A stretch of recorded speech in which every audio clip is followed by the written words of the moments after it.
Nope.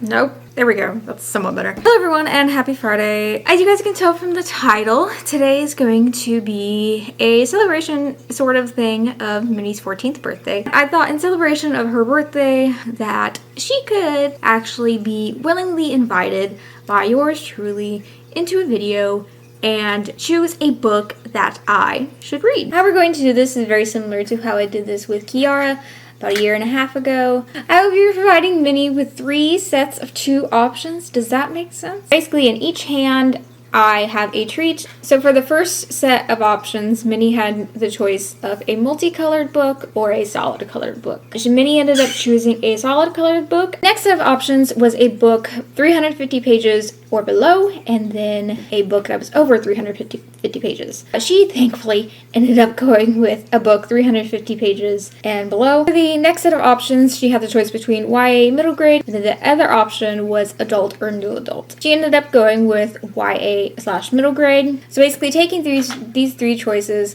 solid colored, 350 pages below, and YA/middle grade. The first book that fit those 3 choices ended up being Cruel Beauty. Let's just get into it and let's just see how it goes, even though I already know how it goes because I am from the future.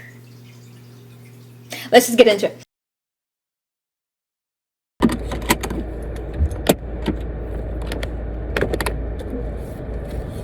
I am exactly 30% of the way through Cruel Beauty, I believe is what it's called. The main character is named Nyx.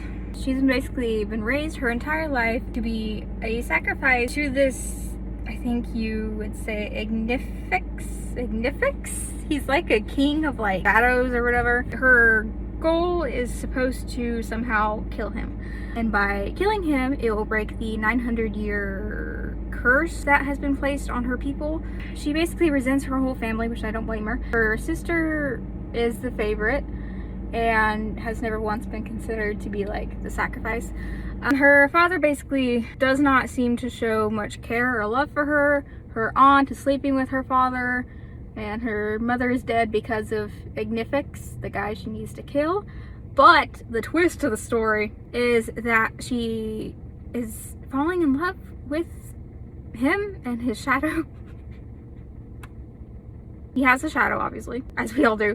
And his shadow is basically a person that he has trapped to be his shadow. His name is Shade. There we go. The shadow's name is Shade. Shade can become like a man at night and stuff. And she's basically falling in love with both of them. And it's literally only 30% of the way through, guys. And she is already falling in love. I hate insta-love. Why is it so hard for authors to create a nice romance without insta-love?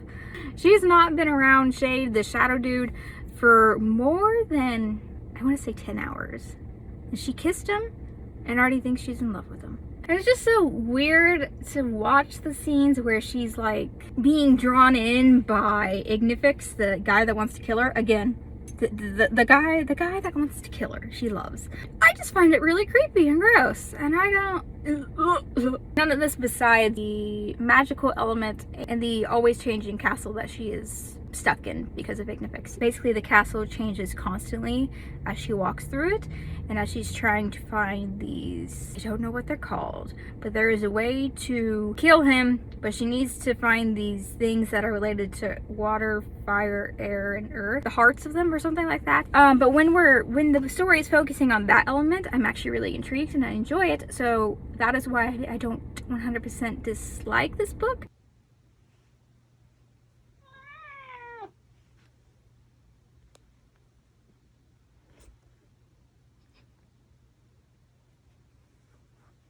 It is like 90 something degrees, so if you can hear the AC, I am sorry, I ain't turning it off. I have much to say about what I'm reading. I don't dislike this book, actually.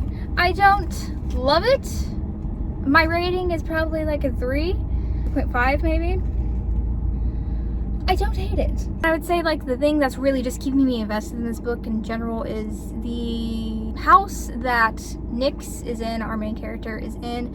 I think it's really, really interesting how each room is drastically different. I think it's interesting how the house can pretty much kill her at any point. I think that's very interesting, and that the house is pretty much like this living being. It kind of reminds me of that childhood horror movie thing that I can't remember what it's called, but it freaked me out when I was younger. The only thing that I dislike about this book is the romance. That's the only thing. So I think Shade is one of the bad guys as well, and I definitely don't think Ignifix, our villain, the one who's trying to kill our main character, is good at all, because he, as he said in the last few pages that I read, that he is kind of under command of a master of his. But I'm thinking that neither of those two are technically good. I'm just feeling like a shift between those two. And it might just be because our main character is starting to fall in love more with our villain, the one who wants to kill her, which I don't understand. But I still don't like either one of Shade or Ignifix, to be honest with you. I'm very curious to see how this book is going to end, and to kind of learn, even though I don't like Ignifix,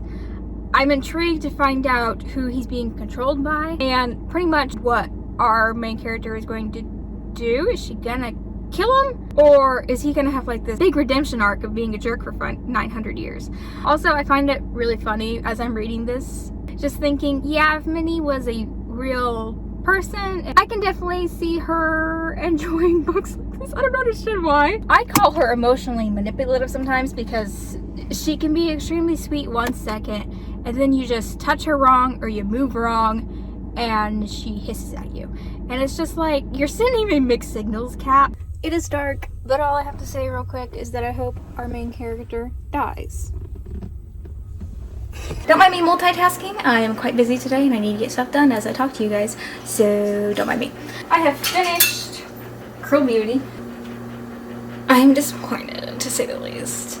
I gave this book a 2 out of 5 stars. I just don't know where to start. What in the world happened? I honestly need a breakdown of some sort to help me understand what happened. I don't even want to try to explain it, because I think the way I would try to explain it is incorrect. I'm left very confused. This book is one of the books that I feel like is pointless, because I'm not a person who particularly likes happy endings where nothing really happened. I'm not saying there has to be death, but there's no consequences to anything that was wrapped up in this story. Our main character, Nyx, destroys Ignifix and Shade, who are technically the same person, just split into 2. And then when she does that, she kind of makes it to where her world is in an alternate world. Everything with her family was just pretty much more on the positive side. And Ignifix was gone, and there was no more him destroying their world. But she couldn't shake the feeling that there was something that she was missing, because she remembered parts of her other life before. And for some reason, I forget exactly what happened, because I was kind of dozing during this part, because I was just so lost that my brain just kind of shut down. I think she resurrects him in a way? I don't understand. She makes a bargain with the kindly ones who were the masters of him, Ignifix. Sacrifice herself, but when she sacrifices herself to be with him in the horrible shadows and whatnot, she goes through like a momentary of like being tortured with him in the shadows, then they're then brought back to life in a way. I don't understand what happened. He is now no longer Ignifix or Shade. He is his old self. He was a prince before then, and like now they can live their lives happily ever after with her family, who is now nice to her. And endings like that with books, especially particularly fantasy books, I feel like everything that we went through means nothing, because in the end you got a happy ending. No one died. Everyone was brought back to life. Everyone is now nice to you. There is no consequences, and it's just really boring in my opinion when fantasy books do that. I don't necessarily want death, but give me something that I lost and that I actually care about losing. Like, I didn't care that if Ignifix died. I wanted Nyx to die. It just would have been fitting, because in a way, she was made to be sacrificed to save her people, rather than making a happily ever after for 2 people that I did not care about. Yeah, I was just thoroughly disappointed with this book, unfortunately. Thank you, Minnie. I think the main gripe that I have with Nyx is that she loves Ignifix because she has been starved of love her entire life. And so the second she finds someone who loves her, she automatically just falls in love and thinks that's love and everything like that, because she's so starved of it and she's so desperate for it. She also, in the end, still preferred Ignifix over her family. In a way I can understand, because they did try to basically sacrifice her, but in the end she ended up getting a family. Even though it was twisted, she ended up getting a family that she always desired, yet she preferred someone else's love who lied to her, manipulated her, and used her. Like I said, I think a lot of people would like this book. It's just not for me personally. I hope you guys enjoyed this video. I hope you guys have a lovely day, and I will see you next Friday. Bye bye.